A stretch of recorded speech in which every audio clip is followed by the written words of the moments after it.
Once in winter, a hunter named Arkhip was wandering through the forest and suddenly saw wolf footprints in the snow. The hunter stopped and looked carefully. The footprints weren't strong and straight. Drops of blood like red beads indicated that the wolf was wounded.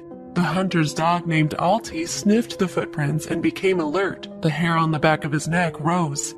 Following the footprints, Arkhip saw an animal lying on its side in the bushes. Taking off his carbine from the shoulder, he came closer. The she-wolf was still alive, but she was too weak to resist the presence of a man. The heavily bloodied footprints indicated that the wound was serious. The wolf was breathing heavily. "A wounded she-wolf, what can I do with you?" thought Arkhip. Arkhip put the wolf on a sled and brought her to his home. Altai growled with displeasure. The dog did not like to have a wolf as a new neighbor, but there was still a sense of compassion in him, so he dutifully shared his couch near the stove. Arkhip applied lotions with medicine and bandaged the wolf's neck. He thought that she wouldn't survive. For 3 days, the animal was laying motionless. She did not eat anything, and only on the 4th day the she-wolf raised her head. Happy Arkhip put a piece of meat near the muzzle of the she-wolf. Suspiciously looking at her savior, the she-wolf swallowed it in one gulp. Arkhip put out another piece. A week later, wobbling, she got to her feet and began to take food from his hands. 1 month passed.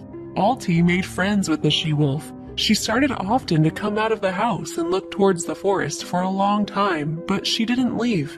Arkhip felt guilty in front of the animal for whatever hunter or poacher who doomed her to such torment. He tried his best to make up for those heartless people who had wounded her, so the 3 of them lived together. Arkhip gave the she-wolf the name Dila from the word delight. He was very happy that he had saved her in the forest.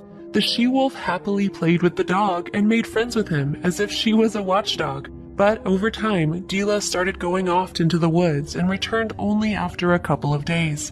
Once having gone to the woods again, Dila didn't return. The hunter was sad and worried. Altai was also looking for the she-wolf, sniffing her bedding, but she never returned. Once in the spring, Altai saw a wolf at the stream close to their hut. At first he tucked his tail in and whined, but soon as he recognized Dila, he joyfully rushed to her. She was standing on a cliff close to a burrow where 5 of her cubs were growing up.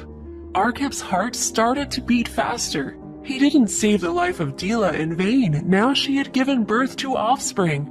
He didn't come closer, not to frighten her and the wolf cubs. Arkhip called Altai and, waving goodbye to the she-wolf, went on to the forest. The wolf was gratefully watching the trail of Arkhip and Altai, and the cubs were playing merrily under the warm sun, feeling happy and calm that their mother was nearby. And that's all for today, guys. If you enjoyed the story, click like and share it with your friends. Goodbye, everyone.